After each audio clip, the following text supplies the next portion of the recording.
Yo, what's up guys, welcome back to another video. This is a reaction to the scary truth about the World Cup 2026. Now, as you know, the US are hosting this World Cup, and they did recently host the Copa America. And from what I saw, pictures, images, it went tits up. I mean, I don't know how it was for the players, like if there was injuries and stuff or whatever, maybe it was okay for the players. Actually, I know it wasn't, because it was fights between the Uruguay players and the fans. And it just seemed, from the outside looking in, like, wow, how is this happening in like one of these big tournaments? And the World Cup obviously is 2 years away. This is sort of like a warm-up for that. And I guess stuff will change then. And I don't know the details. I didn't really watch Copa America. But as someone who loves football, I'm fascinated by this because the World Cup is the biggest event every 4 years. Like, it's the biggest sporting event. And I mean, people travel from all around the world to go to countries to see this. And I don't know what he's going to say, but I am fascinated because it's a hot topic, and it will be an even hotter topic when it comes round to the World Cup. But let's see what he's going to talk about. Maybe it's over hyped in terms of the issues that Copa America had, or maybe it was the fans causing the issues. I don't know, but we're going to see what he has to say, and let's jump into this. Copa America 2024 was a thrilling tournament, both on and off the field, and it had everything you might want as a football fan. Was this when they were sneaking into the stadium? How the hell is this happening? And it had everything you might want as a football fan, apart from competent officiating. Climbing through air vents to get into the stadium. Air vents? I mean, what is going on? It begs the question if the USA is actually ready to host the World Cup in 2026, because that's just going to be the Copa America, but on steroids. Copa America 2024 was off to a bad start before it even begun, because CONMEBOL decided that 11 out of the 14 venues that were going to be hosting these games would be at NFL stadiums, which is American football. These stadiums are great for one thing: holding people, because they are big stadiums. 60,000, 70,000, maybe even 80,000 people at some. US stadiums are just different level compared to like Europe. Huge stadiums. You do get the odd big stadium in Europe, but yeah, different level. Venues. The downside to it is they're made for American football, and those fields are much smaller. With those field dimensions, that stadium's built around, and so it's not possible to really expand it to an actual football pitch, which meant that CONMEBOL needed to make the pitch dimensions the absolute smallest possible allowed in a professional FIFA match. I mean, these dimensions are about the same as what U13 players use to transition between 9v9 and they're tiny. 11v11. On top of that, NFL games are played on synthetic turf, which is like the worst playing surface for causing injuries, other than maybe that one Sunday league field that we all have close to our house. Either way, this... Why is that? Is it better for American football? I don't know how it would help. Because I mean, in the NFL, like, injuries there, you get crazy injuries. I'm confused by that, but maybe there's a reason as to why for American football. Maybe it's just a lot more beneficial to the sport or something. This was mandated against CONMEBOL's rules, so they said you had to bring in grass to play on, and so they did, and they just put it on top of the synthetic turf. And Scaloni, the Argentinian manager, complained about this after the first game of the tournament. They said that, yeah, it wasn't pretty football, but we had to do what we had to do because of the turf. It was a terrible playing surface. So they were complaining about it from day one, and everybody complained about it, including Marcelo Bielsa, who also complained about quite a few other things, and basically said that it's just not professional to play on fields like this. And then when it came to the final between Argentina and Colombia, Lionel Messi had to be carried off the field because of a non-contact injury, which is much more common on turf fields. It's hard to imagine that it didn't play some sort of factor in that injury. CONMEBOL must think... But I have seen apparently they're going to be changing the fields or the pitches or whatever for the World Cup. I'm pretty sure I've seen that that's like the plan. So I guess that won't be an issue when it comes round to it. But again, I'm so confused because surely non-contact injuries in American football are common as well. I don't really know what the benefits of it would be, but I guess I'm just uninformed. That we're dumb, but we are not. Let's put it all together. 1. They decided that the tournament would include Canada, Mexico, and the USA to appeal to a massive North American market that they've never had before in order to get a better TV deal with Fox Soccer. That would lead to a Flipping hell. lot more money for the organization.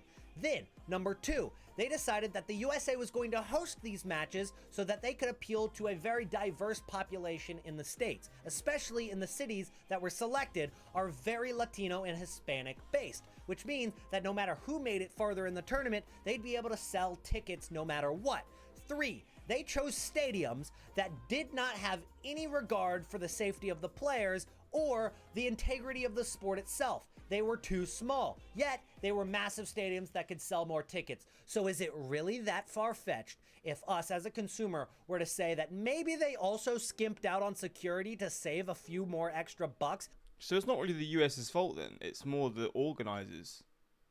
Realistically, I don't think the World Cup would have these thoughts in mind. I guess it's not necessarily just on the US, in terms of the facilities. It's more so on CONMEBOL, really. I don't think it's that far of a leap. However, CONMEBOL released a statement, and I quote, not our fault, blame the stadiums, which maybe I paraphrased a little bit, but they said that the stadiums were at fault for the security. The stadiums were at fault for the bad field. It wasn't their fault at all, which doesn't make much sense given that they chose those venues in the first place. But this is where it raises a ton of concern to if the USA is actually ready to host the World Cup, because some of the stadiums that were used in Copa America are the exact same venues that are going to be used in the World Cup, which is not a good sign because the World Cup is going to have 3 times the teams, probably 100 times the fans, and it's going to be 100 times crazier. In fact, the Hard Rock Stadium in Miami, which was the forefront for the biggest disaster in all of Copa America, is not hosting 1 World Cup match, not 2, not 3, not 4, not 5, not 6, but 7 World Cup matches in less than 2 years, and that is something that is a little bit scary. So the question is, will the USA be able to get this done in those 2 years? Will they fix these issues, or will they be prevalent come the 2026 World Cup?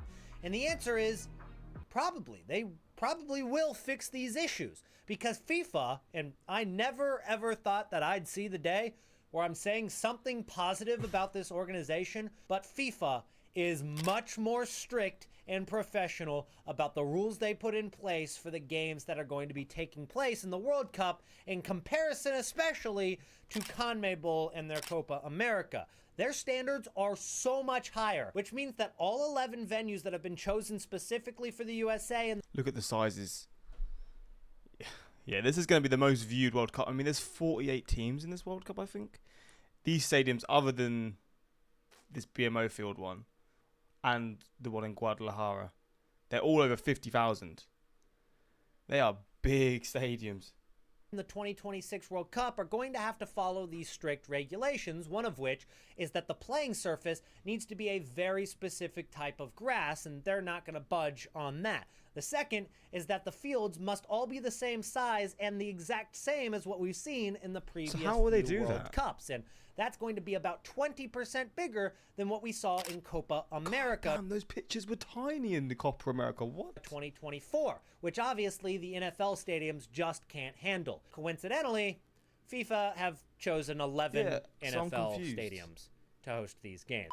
And it's not because the USA doesn't have other options. I mean, take TQL Stadium out of Cincinnati, for example. A soccer-specific stadium with world-class, maybe even exceeding expectations on playing surface and the quality of the stadium itself. The only problem is that it only holds 25,513 people, which is just not enough money for ticket sales that FIFA want.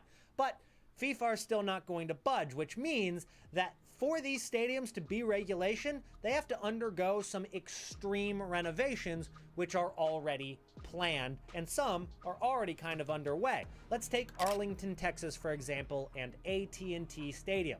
This stadium is hosting 9 World Cup matches, which is the most out of any city that we've seen in any World Cup since 1970, when Mexico City hosted this many, or maybe even a little bit more. But that's going to make it so that Arlington, Texas and AT&T Stadium need to spend about $300 million on renovating the stadium. That is to expand the playing surface by cutting out part of the stands. It's also to bring in the new surface that is going to be required for the FIFA World Cup, and it's also a plan for transportation because that's historically not been the greatest in the USA. So if you want to come to the World Cup in 2026 and we're planning on relying on public transportation to get from one venue to the other, I would lower your expectations quite a bit. It's just not that prevalent in the USA because of the country. It's just so big. It's like the size of Europe, but just one country. And some of the matches are going to be on the East Coast. Some of the matches are going to be on the West Coast. In fact, I live in Cincinnati, and the closest match for the World Cup to me is going to be about an 8-hour drive. So just know that I'm about as far away from it as a lot of you guys are across the pond. Either way, you're going to be seeing a lot of Ubers, taxis, and oh yeah, the taxi drivers are going to be making money, man. They're going to be loving stuff like that. So planning on this transportation like they are in Arlington, Texas and Dallas, very, very... Oh, okay, so they are planning ahead like really in advance.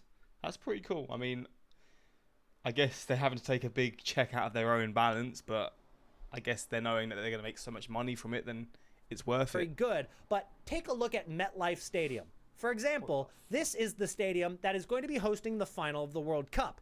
Now zoom out. Look at all those parking spots. Jeez. There's so much action within the stadium. Without the stadium, there's nothing. Damn. That's what every single stadium looks like here in the USA. So get ready for it. Hopefully, it all goes a little bit better than what Copa America did in 2024. Don't forget to subscribe. Well, I'm excited for it. I love the World Cup, and I'm assuming that this World Cup will go down as a great one because it's a big change. It's the most teams ever. It's going to be the most viewed World Cup in terms of people in the stadiums because the stadiums are so big.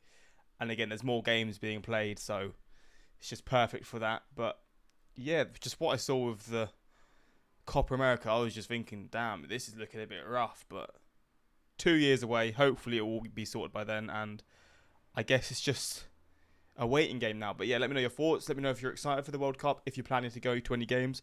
I can't lie. If I was ever to go to the US for the first time, it would possibly be for this World Cup. Like, this would be an incredible experience, going to the US, experiencing the US, and also experiencing a World Cup for the first time, because I've never been to a World Cup game, because, I mean, I hadn't travelled out of my country before 2 years ago, so that's just how it is. But yeah, man, hopefully you enjoyed this reaction. Let me know your thoughts, and until next time, like, subscribe, and peace.